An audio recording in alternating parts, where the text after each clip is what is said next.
Welcome, Melissa Lowry, to Coaching in Session. How are you doing today? I'm doing great. Thank you so much for having me. Of course, I have you on as an education coach and a principal. I know in the world of education, especially today, everything has become so, I guess, chaotic from the pandemic to how the curriculum is being formed. I mean, there's a lot to it. And education is one of those things that play a pivotal role in our child's development. And it takes a strong educator, someone who has the best intentions for our youth to really make a difference. And I know that's what you do. But can you explain your work as an education coach and then maybe even talk about your life as a principal too? Oh, absolutely. So, first, thanks so much for having me on. I'm really looking forward to chatting with you today. And as an education coach, what I'm essentially doing is building a bridge between the classroom and the family room. And I am helping parents and teachers or parents in schools to develop strong relationships because both parties, the guardians, the parents, and the school, are going to be a major influence on any child's development. And I think that in today's world, with so much easy access to information, it's very difficult to disseminate which information is what you should go with versus information that is ill-advised or untrue or is not going to be in the best interest of a child. And so sometimes it's nice to have a voice of someone who's been doing this for 20 something years to be able to assist a parent in the education process. So that's part of what I do. And that's everything from meeting with parents to talk about how to implement a parenting program at home. It could also be looking at psychoeducational evaluations for students with learning disabilities, and then talking with parents about how to advocate for their children when it comes to implementing accommodations in the classroom at the school level. And it could also be working with schools themselves on professional development and things of that nature to help their teachers develop better strategies for actually working with and partnering with parents. It's extremely important to have parents be aware and to give teachers the resources they need in order to be effective at their job. I was a teacher for several years before transitioning over into the world of coaching and having my own business. And during those years, I never resented those years. I never resented going in on a day. I wasn't worried about the pay. I wasn't worried about the treatment. It was about the kids. So it's 100% about them. How can I give the best to them, right? How can I give 100%? And I gave 100% every day except one. I remember one day. It was because I just wasn't feeling good. And I learned a huge lesson that day where if I don't give 100%, they can read me like a book. They were trying to have a field day with me. And I was like, you know what? I'm just gonna give 100%, right? Because I gave myself that mindset. Oh, I'm sick. I'm not feeling too well. Well, let me give them, 50%. Maybe I can scrounge through the day. They knew that 50% was present. So they gave me a run for my money. So after the first class, I was like, you know what? I'm just going to change it. I'm just going to go 100%. And I did. And I went 100%. I didn't care how I felt. It was about them. I didn't have any more hiccups. So it's just that morning hiccup. And it was a great class too. So it's interesting for me to see that how if a parent doesn't show up or if a teacher doesn't show up, kids can see that. Right now, we have, I guess, a generation of parents who have a hands-off approach where it's kind of like, okay, we're going to send the kids to school and then education doesn't continue at the house, if that makes any sense. Education doesn't end when the school bell rings. And at the end of the day, the kids come home. Yes, they might be sitting around the dinner table. The parent asks, hey, what did you learn today? And kids like, I don't know what I learned because they didn't know they had to give a summary report to their parent, number one. And then number two is kind of like, oh, yeah, I learned this and that. And it's going to appease the parent versus really looking at education and then saying, okay, well, how can we make this better? Or how can we reinforce this? And I think many parents miss that. It's important for people to understand education as a whole because education is not as simple as, okay, open to page 10, let's read it, and then now you know it because there's different types of learners, right? So you have your kinesthetic, you have your auditory, and your visual type of learners, right? So all of those different types of learners are going to be different. How many parents do you think know what type of learner their child is? I'm going to argue not many. I would say the majority do not know what type of learner their child is. So they might do a mix of things like tell them what to do, show them what to do, move their body in the right way, but they kind of just gamble. And then that's kind of where they are. Education is understanding, okay, how this child learns. And everyone is unique. Even though you have a classroom full of kids or people, you have to be able to facilitate a learning curriculum, a lesson plan that's going to promote good learning. And so when we're getting into the education coaching aspect of it, right? What are some of the prime things that you teach parents and some of the prime things you teach educators to give 100% to be effective communicators and to identify what the kid needs? Wow. I mean, you just brought up like mind blown, like so many different things that could be their own separate podcast. But going back to the three questions you just asked, I think when it comes to working with parents, it's helping them to identify the best way for them to communicate with and support their children. Because a lot of times, like I always say, parents never tutor your own kids unless you are an expert in a subject and your child wants that influence. Because oftentimes when parents move to a teaching role, which we saw was a disaster during the pandemic overall, or to a coaching role, that doesn't always work very well. And so what I often say to parents, try and stay out of that role so that you can continue to be the cheerleader and you can continue to be the safe space for your child, and actually let the school and the teacher do their job, which is holding the child accountable at school for academics and things of that nature. And that doesn't mean there isn't a consequence at home, but as far as creating a safe space where students feel like they can come home and their parents are going to be on their side, their parents are going to advocate for them, their parents are going to support them, I think that's something that's really important, and it helps just strengthen the relationship between the parent and the child as opposed to damage or erode that relationship. And so I try and work with parents on separating themselves in their roles. And 4 questions that I will often give parents to help them facilitate communication. Because I think what will happen is like a middle schooler brings home an F and mom flips out or dad starts to yell, and then it just ratchets itself up, and then everyone's slamming the doors and nothing productive comes out of the conversation. So what I've said to parents is when you're advocating and kind of being not really a coach, but sort of a coach, the 4 questions are: what went right? What went wrong? What do I replicate? And what do I change? Because the grade is in the book. It's over. And there's nothing the student can actually do at that point to change it. And so what I always say is if something is gone really, really well, you affirm your child and you say, well, what in that process went right? If you earned an A on that project, walk me through what you did to earn that A. And so you're reinforcing the behavior that that child engaged in to earn that. And then you would say something like, how would you replicate that somewhere else? Like, wow, that was awesome on that science project. How would you take the skills that you built and the strategies that you utilize and apply them in language arts or in another subject area? Conversely, if a child comes home with a C, a D, an F, and actually C's aren't bad. Sometimes a C is the best a child could do.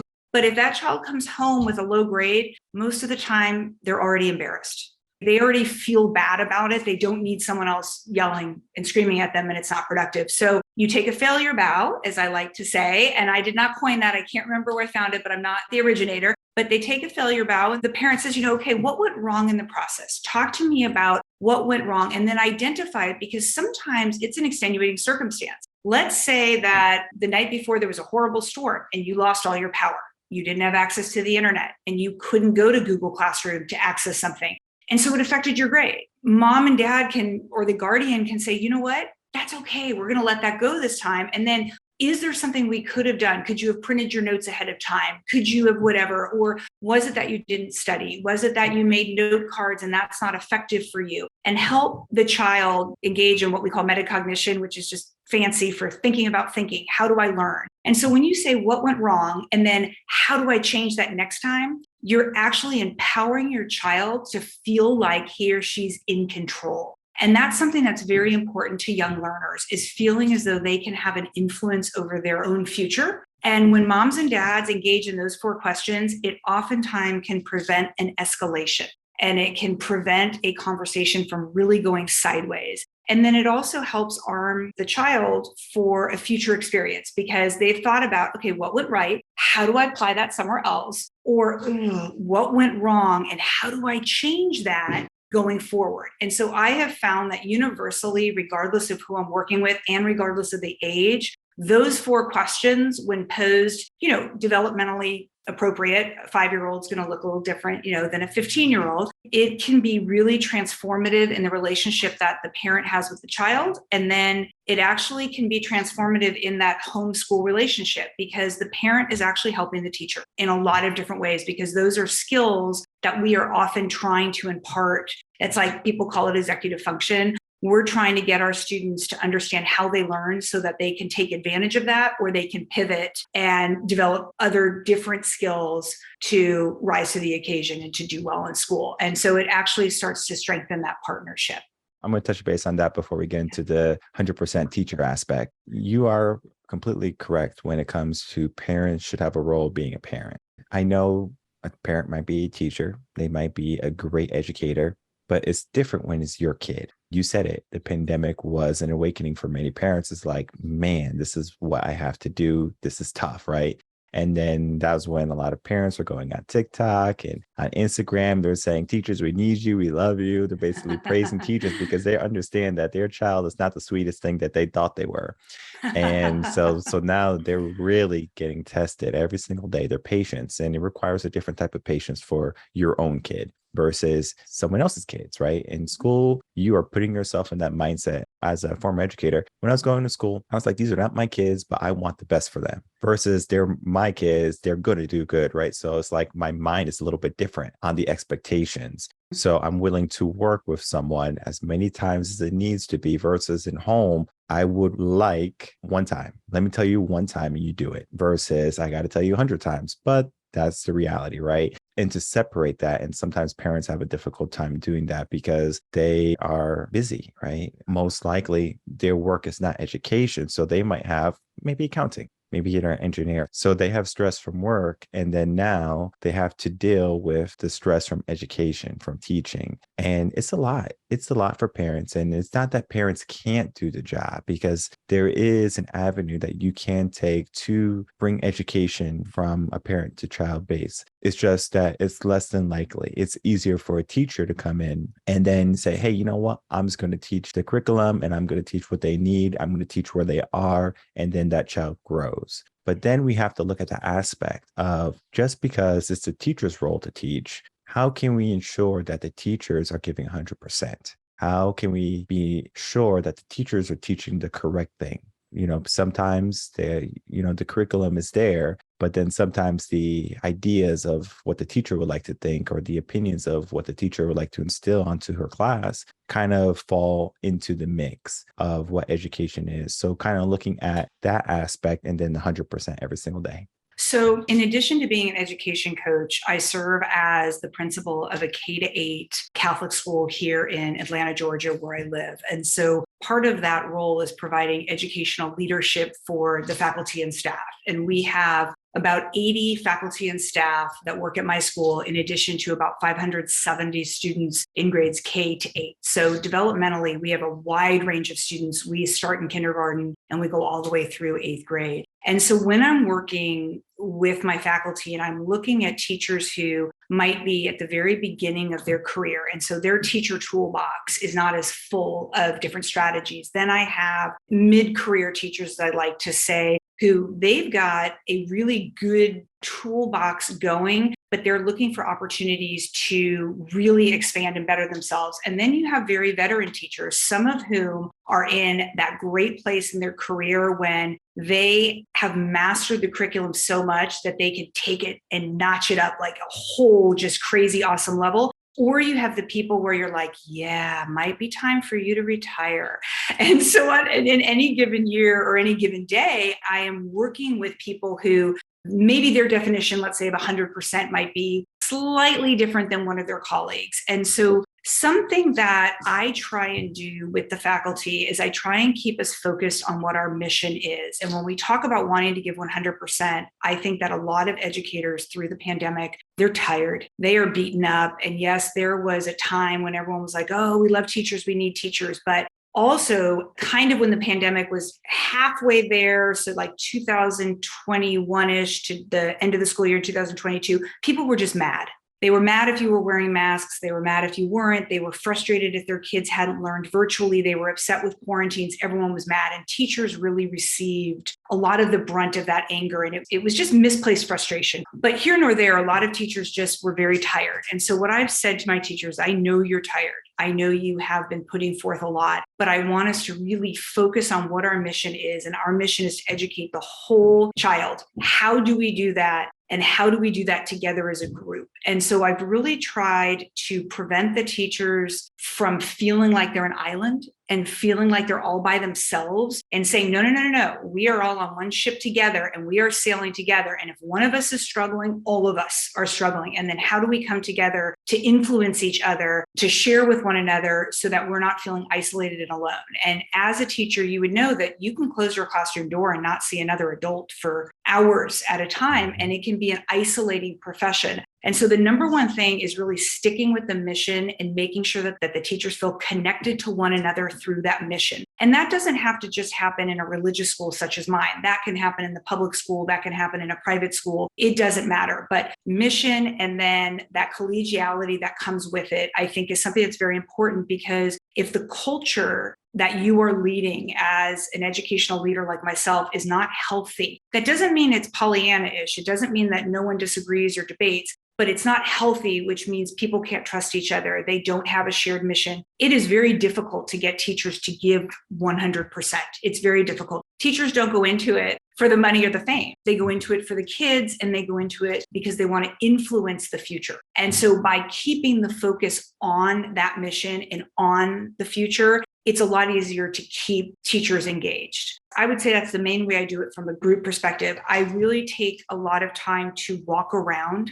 and to listen. God gave me 2 ears and 1 mouth, and I need to listen twice as much as I talk. And what I have found with my colleagues is that when they feel heard and listened to, even if it's not always the answer they want, but they feel that they've been given that opportunity, they are more likely to give 100% in the classroom. And unlike, I think, some conventional wisdom that says, the more oversight these teachers have, the better they'll do. I actually like the exact opposite. I think that micromanaging is one of the surefire ways for teachers to become disengaged. They need to be empowered to lead within their classroom. Most teachers do not want to be administrators. I mean, the joke is they take the bad teachers and they make them administrators.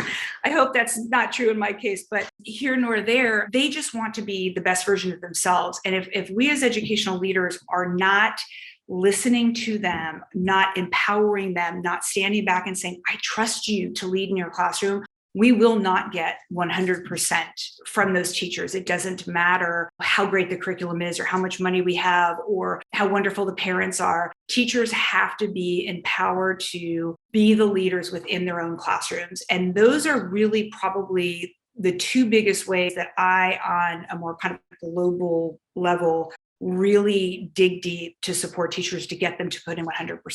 The other is if I see that a teacher is suffering, I really believe in a lot of grace. Teachers are there because they love it, but that doesn't mean they don't have other priorities. They may have a sick parent. They may have a child with special needs. They may be going back to graduate school. They may have a really long commute. They're people too. And so it's working with teachers and saying, what is it that I can do to serve your needs, to put you in a position to feel good about coming here? So I had a teacher who's like, look, I see a therapist on this day at this time. I'm not going to be able to make a meeting. Can you please work with me to not schedule our meetings then? I said, that's a no-brainer. We're done. Absolutely. Because I want to support that teacher's mental health. And she's trusted me with that information, and I shouldn't take advantage of that trust. And so sometimes it is difficult because you may say yes or no to something or to somebody, and it may look inconsistent, but it's being equitable, and it's affording grace and allowing grace where it's needed, but also having the high expectations. But I do find that those personal relationships and allowing teachers to be themselves. And a lot of times when you said it, when you go into your classroom, you're either 100% and you're on, or you might be eaten alive. And teachers, to give 100%, have to be in a place where they can't. So they need to be trusted. They need to have a healthy culture. They need to be mission driven, and then they need to have their needs met. I have found that I get 90+% of my teachers on board with that approach. And then it's just some individual here and there type of stuff. You know what the other big thing is? I think as a society, when it comes to teachers, we need to stop punishing everyone for the sins of a few. And I just remember I was a competitive soccer player and tennis player, and I always hated when one person screwed up, the entire team had to do something. And I understood from the coach's perspective that they were trying to get everyone to engage in like positive peer pressure, right? And sometimes it can work. But I think when it comes to teachers, like if you have someone not following the dress code, do not send an email to every single teacher, because the teachers following the dress code are the ones who are going to say, oh my God, I did something wrong. No, you need to go to the teacher specifically and say, hey, let's have a conversation, not an email, but a dignified, respectful conversation where I lead you into the process and talk to you about why it is that we all follow our dress code. And that's being respectful to that individual teacher, but then it's also being respectful to your colleagues by not dragging them down with negative feedback when they're not the ones engaging in the behavior. And those can be really, really tough discussions to have, but they pay dividends off later on because people learn to trust you and they know that they're not going to get nickeled and dimed, they're not going to get micromanaged, and they're not going to be blamed for things that they didn't do. And I think those are just some important notes on getting teachers really truly to give 100%, because the kids are the easy part. The kids are the easiest part of the day. It's everything else that goes along with teaching that complicates it. I actually like the model of K-8 one building school. When you separate elementary, middle school, and high school, it creates chaos. Have you ever been in a middle school? That's a public school. It is chaos. I've talked about it on the podcast. You could talk to any middle school teacher. They say it's crazy because you're putting all of those hormones, all of those same mindsets into one building. And guess what happens? It festers and it just goes crazy. Versus if you have a K-8 school, what tends to happen for the mindset of that kid is that, yes, the hormones are going. Yes, they have a group, but it's a smaller group of students. So maybe in a class, you might have 60 kids versus in a regular class, you have 200 kids. And that difference is night and day. And so now they have those kindergartners in the same building that the middle school kids are in. So what happens is that they say, oh, I have to be a role model, whether it be subconscious or conscious, they automatically do it in a K-8 school. Exactly. If you don't have them in a K-8 school and they're in middle school, they say, how can I be the big dog? So it's literally a bunch of people trying to be alpha and omega when there's really no one needing to be alpha. You just have to get your education. It's very different. So I prefer the K-8 type of standards or education system because I taught public schools. You can see the difference. And I was fortunate enough, I went to Catholic schools K-8. And so I can see the difference. When I first got into public schools, I was like, wow, this is insane because it's like almost like a free for all and you have to learn how to juggle things. And yes, you can have a semblance of organization and of functionality in your classroom, but a lot of those students are operating on their own ideals and beliefs. I saw on LinkedIn the other day that it was an assistant principal. He was walking down the hall and he saw some students in the hall and he says, where should you guys be? And then the student said, mind your own business and keep on walking. So that's a public school. It's tough for teachers to say, whoa, that's tough. Going into the realm of public school, I know you might not have embodied wisdom of teaching in public school, but as an education coach, right? Kind of helping those public school teachers deal with those type of students, right? So now they're separated by grade level. So elementary kids are typically pretty sweet, very easy to teach. Middle school is a little bit more difficult. And high school is actually pretty simple too, because you just tell them what to do and they get the grade. Right. Middle school is the most difficult one, but kind of going in from each grade level, let's start elementary, then go middle school, then high school. How would you help a public school teacher as an education coach? To start off with the K-8 model, it's interesting you brought that up because there actually is a theory called the top dog theory. And it really does exemplify exactly what you said, where when there's an arc and students engage in that arc of education, like a kindergarten to an eighth grade, there's a natural progression and a natural ending to something, and that there is a psychological component to being the top dog in an environment and the expectations that come along with that. Despite the fact that I think a lot of people look around society with social media and think no one's nice anymore. I don't agree with that. I think that we're naturally empathetic people. And I think that children are no different. And that older children, when they see younger children, they have a natural inclination to want to assist them and to want to mentor them and to help them. And that is sort of built into our DNA. We're very social animals. And it's a really sweet thing to see. With public school teachers that I've worked with, and my colleagues in public school are heroes, I think they're doing an amazing job in a system that doesn't always reward the teachers. And I think that oftentimes our public school counterparts are demonized for policies and things that they have no control over, and that they're working with constraints that someone like the leader that I am in my school, I have a few rules and regulations we follow through the archdiocese, but I'm the chief officer of the school plant. And so I'm making a ton of decisions every day that only affect our environment. And that just doesn't happen in the public school. So I admire my public school colleagues. Now, I would say, in K-2, it is much easier, but we will see behavior problems come up, especially in environments where the kids have experienced a tremendous amount of trauma. And through the pandemic, we saw that, especially with Title I schools. And when we saw those schools having things like free and reduced lunch being pulled out because they were no longer learning in school, there was a lot of inequality and access to technology and things of that nature. We're seeing a pretty wide gap in the type of education those students received in those very formative young years versus their counterparts in a wealthier public school or a private school, so on and so forth. And so I think for those teachers, the number one thing is forgiving yourself before you walk in the door. Teachers are not responsible for society's problems and ills. And for whatever reason, we have thought as a society that if we just add a social emotional learning program, or we just add an anti-bullying program, or we just add something else, that somehow we will be able to eradicate all of these problems. Well, teachers are awesome, but we can't save the world. And so I have said to my public school counterparts who feel very heavy with this sense of responsibility for a learning gap that they didn't cause, and for technology inequality that they're not responsible for, and fractures within a parent relationship or guardians where there's trauma that takes place, they're carrying the weight of that. And I will say to my colleagues, you have to forgive yourself before you walk in the classroom door, because you did not cause that trauma. And so when you can flip your mindset away from feeling responsible for something, I believe it's a little bit more empowering than to say, okay, what can I control? I can control what goes on within my classroom and the impact that I have on these students. And there's a ton of research about how even one involved adult in a young person's life can change their trajectory forever. And in K-2, it's just getting the kids to want to be in the classroom. That's the number one goal. So forgive yourself when you go in and create an environment that's safe. Maslow's hierarchy of need: food, water, shelter, followed by safety. And if you hit those two things, those kids are going to be in your arms forever. That's when you can actually get to the business of learning. But if you're not hitting those lower Maslow needs first and creating that safe environment in your classroom, you're not going to get to the other stuff.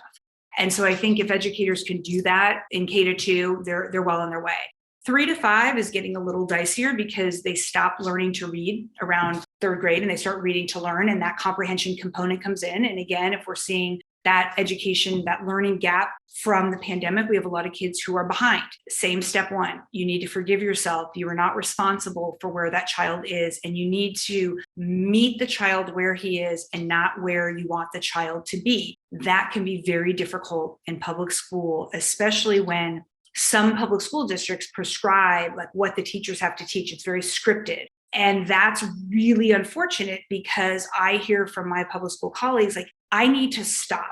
I need to reteach. I need to go back over something. I need to give another formative assessment. And I can't, because the learning coach who checks on me every Friday is telling me I have to move on because I have to stay on the same page as everyone else. And again, that goes back to, it can be very, very, very demoralizing. And so what I would say to my colleagues in grades 3 through 5, besides forgiving yourself, is to say, again, what can I control in my classroom? What are the ways that I can use what's in my toolbox to sort of circumvent that process a little bit? And I'm definitely not saying go against, what your district is telling you to teach. Of course not.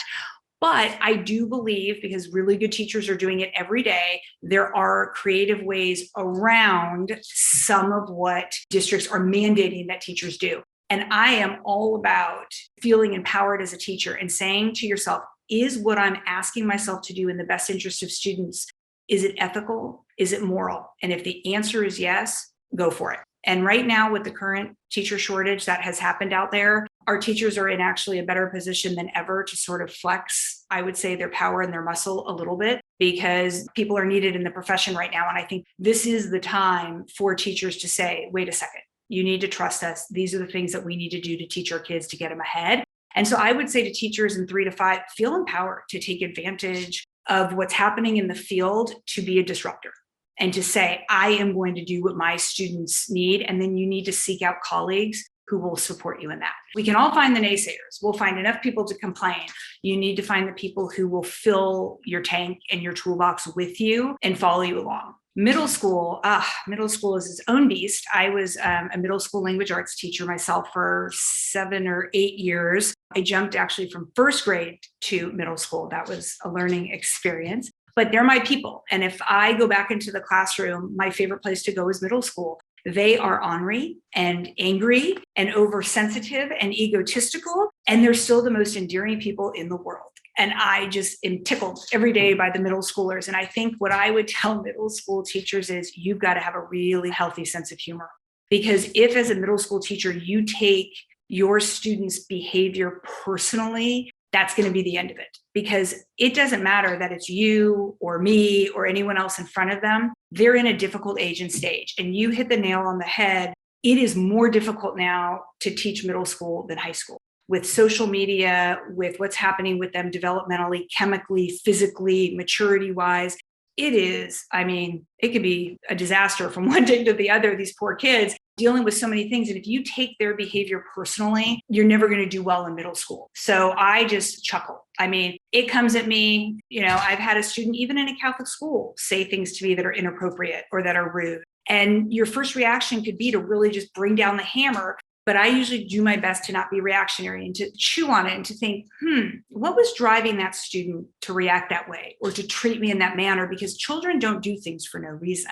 They're driven to do things for a reason. And so I'm usually looking at them as a puzzle and trying to figure it out. So I'm saying healthy sense of humor, not taking the behavior that they engage in and the words that they say personally, and then to step back, separate the child from the words or the behavior and say, what's going on there? Because with middle schoolers, the way that you get them back is to figure out what makes them tick. And if you can identify what makes them tick and relate to them, they're just like the K-2 kids. They'll be with you all day long. Someone once said to me that a 14-year-old is like a 2-year-old, right? A 2-year-old is running away from you and saying, no, no, no, the terrible twos, yet looking over their shoulder constantly to see if you're there. Every 14-year-old 8th grader I know says, Mom and Dad, don't go to my basketball game. Don't come here. But when they don't show up, they're disappointed.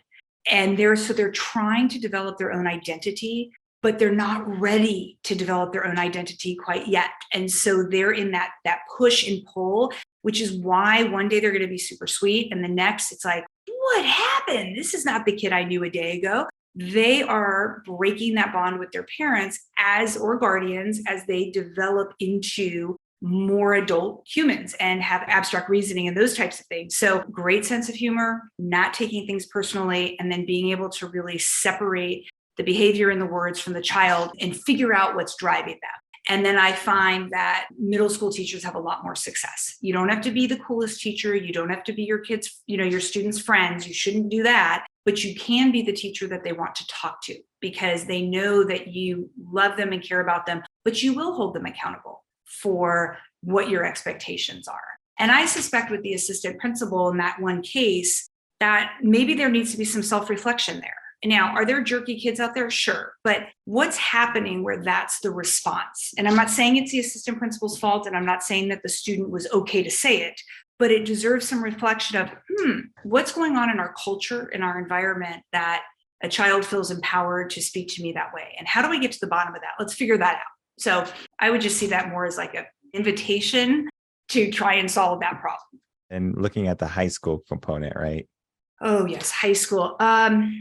think it depends on what type of high school you're in. I mean, public high schools in really high achieving areas. So you look at a place like, let's say, Silicon Valley in California, where I have a sibling who has children. I mean, it's a pressure cooker. And there, I mean, there's so much pressure for those students to take all AP classes and so on and so forth, that they are really mentally and emotionally hurting on one end of the spectrum. And then you go to an area like downtown Atlanta, and they are suffering on the other end because they're not sure where their next meal is going to come from, or there is violence in the household. And so, depending on the school, there are going to be different needs. And I would say, similar to middle school, high school teachers, they need to have a healthy sense of humor. They need to not take behavior personally. But I also think that they need to establish their expectations very early on. And you could apply that in any classroom. You know that as a teacher, without routines and expectations and all of that, no classroom will run efficiently or effectively. But I think it's most important with high school teachers that they set those expectations and that they hold students accountable. And that's what I hear from my former students who are in high school. They can't stand the teachers who have one set of rules for one set of kids and another set of rules for another. So the football player in your class can't have a different rule or different standard than the child on the robotics team. And the expectations should be the same. Not necessarily as high, but they should be the same. The best that you can do. It might be an A for one student and a C for another, but was that your best effort? And so I think it's important to establish those expectations and to really make sure that your classroom is an equitable, safe space for any student to be in. And when that happens, that's when the learning can take place. Expectations were what got me through. Day one, saying, hey, these are the expectations. This is how it's going to be. And I think it's important for the students to know that, because if they don't, they're just kind of going in, well, okay, well, let's see what I can get away with, versus, oh, this is what they say I have to abide by. And if they cross those expectations, the first moment they do it, that's when you check them and you say, hey, this is not going to happen, right? In my classrooms, I always made it very aware that bullying was not going to be tolerated, right? Making fun of people wasn't going to be tolerated in my class. Amen. And if you did it in someone else's classroom, I'll give you a dirty look. I'm not going to bring it up because it's not my classroom, but I'm going to be paying attention if you go in my classroom with that behavior, right? I'm going to check you there. It didn't matter if it was elementary school, didn't matter if it was high school. It doesn't matter the grade. My expectations were not to be bent. And I find that teachers who give some leeway to students who, maybe broke a rule or expectations. And guess what? Now that student learned, going to school, you learn things. So they learn, oh, I can break these expectations and there's no consequences. There was never a moment when I had an expectation broken that I didn't address the situation. I think that's so important for teachers to realize. You create the expectations you want for your classroom, and then don't be so rigid, especially in middle school. Sometimes in high school, is that they're trying to drive a reaction from you. And if they can get your emotions, you lost, right? So you have to be able to control your emotions. And one of the things that I help people with is the idea of understanding that you're in control of your thoughts, your feelings, and your actions.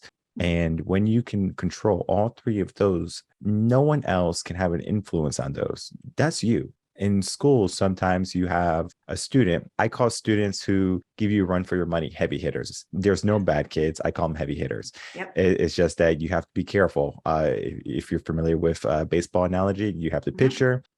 You might, be going up against a batter who's just like Babe Ruth. He's going to hit a home run. If you throw a slow ball, a flop, he's going to hit it out of the park. And some kids are like that, where if they see you're not 100% and they see that they can get away with some of those expectations, they're going to run with it as much as they can. And your life is going to be miserable. So you do have to check it as soon as it happens. And then you typically don't have any issues. And so that was one of the things I was good at when it came to discipline for the classroom. I didn't have a classroom management issue. And there were some veteran teachers that were years ahead of me that were struggling with the same classroom. And then I had to ask myself, is it because I'm young, a man? Like I was looking at different aspects, like why are they listening to me, but not to the other teachers? And then it came down to the expectations. And it's a critical factor for learning and then raising children, whether you're an educator or you're a parent, the expectations have to be there. and then starting from where they are, kind of going back to where you said is like the pandemic really put some kids behind. So yes, in public school, you might be getting a third grader that's reading at a first grade level. Typically in the public school, we have this idea of, well, you made it to third grade, you should be on the third grade level. That can be far from the truth. So we treat everyone to be in that level. And then that kid has to catch up somehow on their own or through failing grades. And then maybe parents saying, okay, you need a tutor, parents saying you need to yell, and then they finally change, or maybe they don't. I mean, there's a lot to it. And what I have noticed is that we do a disservice to our kids when we give them that expectation of you should be this. Yes, making assumptions about where they are. Like you should be this, you should be smart. There's no reason why you should be doing this. And I think being open and being aware and to understand where they are. And one of my cooperating teachers from high school level, he taught me something amazing. He says, I don't care if you are Mozart or Beethoven or whoever, I'm going to start you from the beginning, the basics. And it's his way of saying, if there's any holes in your learning, we're going to fill it versus, okay, you are already third graders or high schoolers. You should know all this. But he goes at a very quick pace. So he's like, boom, boom, boom, boom, boom from the basics. And then he's able to fill in as many holes and he's able to see which students need that more support because they might have missed something, right? So he can easily say, hey, like if we need some help with this, we can, this is important so we can get to the next step. I think that's a critical factor in education to figure out where the kid is and then adjusting to that. Not saying that you're going to adjust the whole classroom. I think many parents get this idea in their head. They say, oh, well, this person is reading at a first grade level. My kid's reading at a fifth grade level. So now my kid has to be behind because someone else's kid is not caught up. So then it creates that animosity between parents. And then parents are coming in, they're yelling at the teacher, they're yelling at the principal, and they're cursing the kid because they're keeping their kid behind. For any parent to not look at their kid as amazing and like, oh, like my kid is so smart. Like I completely understand that sentiment. But at the same time, you need to be realistic too, because I've taught many things. One of the things I taught was swimming. It didn't matter how good you were in school or how nice of a person you are. Do you know how to kick? Do you know how to move your arms in the water? Similar to school. Do you know how to read? Do you know how to walk down the hall line? It's like small factors make up for the bigger picture. And I think sometimes we forget the small factors that make up the bigger picture.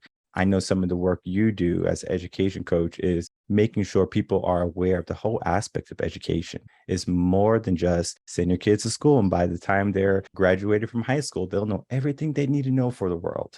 That's so far from the truth.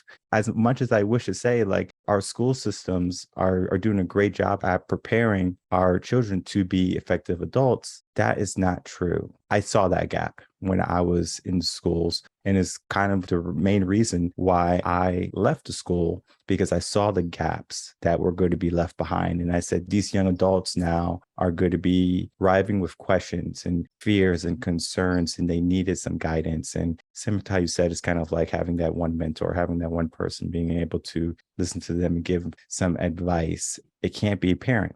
I completely understand that. I've had parents come to me saying, when you have kids, you're going to know that you need someone else. It takes a village, right? Where you might want to do it. You might have all the credentials to do it, but having someone else in the mix is going to play a critical developmental role for that child. You could be a great basketball player. Give your kid a basketball coach, because they're going to learn from that coach. If they learn from you, you're going to be giving them a false idea of who they should become. You're like, I'm this good, you need to be better than me, versus a coach saying, hey, you're amazing at this jump shot.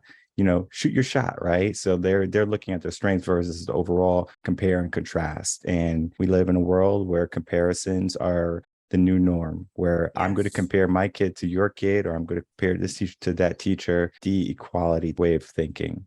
In your work as an education coach, if you could change one thing in the system of education, whether it be from the teacher side, from the parent side, from society side, what would that change be?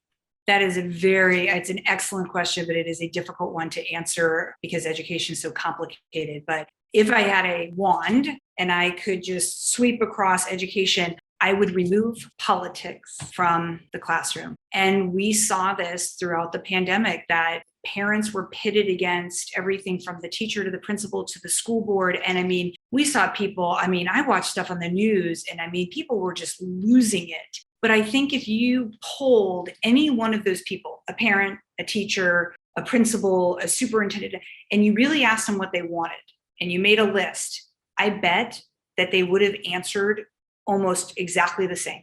It's how they were getting from one place to the other. And then for some reason now, and I think it might be the social media culture, whatever it is, if I don't agree with you, you are a bad person. Or if you don't like my opinion, then I don't want to engage with you. And that's a lot of what I saw happening. And that's what bothers me in education is if we could take those politics out of it, I think it would be extremely helpful because I do believe that both sides want the same things. It's just the messaging and the politics that have gotten involved have gotten so convoluted and so just messed up that it has, the only people that it's hurt are the kids. That's the worst part about it is we're the adults in the room yelling and screaming at each other. And it's the children who pay the price of that. And so I think that if we could wave a wand and somehow, I know it's impossible, but somehow get politics out of education, it would be a game changer. The second would be if we could create equitable schools for all. That is just something that breaks my heart. A child living in rural Mississippi should have access to the same quality education that a child living in Buckhead, Georgia, which is an upper middle class area of Atlanta. And as a teacher, it breaks my heart that we haven't figured it out in the hundreds of years that we have had schools, that we have not been able to figure out how to provide good quality schools to every child. I love what you said there. If I ever get a magic wand, I'm gonna give it to you Thank because you. because yes, politics and the idea of having school equality, regardless of where you are, is so important. And I think sometimes people fail to understand that the children are the next generation leaders. They're going to be leading us at some point, and we can either equip them to be successful or we can equip them to fail. Right now, there could be a debate on this, but we can be better. We can be in a better place. Some of the work you do is starting that aspect of trying to get to that better place. And the work you do as an educational coach and a principal is to be respected. And for people to be able to see the work that you do as saying, okay, you know what, maybe I should get an education coach for my district or for my school or to talk about my kid, right? Mm-hmm. And then start that conversation because education, as you said, is extremely complex. It's not as simple as, again, turning to page 10, reading the page, and then you are automatically Einstein. It's Right. more than that, right? And we have such a unique variety of personalities and then, of course, mindsets going into the schools. You just can't choose a narrow path for everyone to follow down and say, okay, this is how you should be. This is what you should be going for. You choose. And schools sometimes give limiting beliefs to children.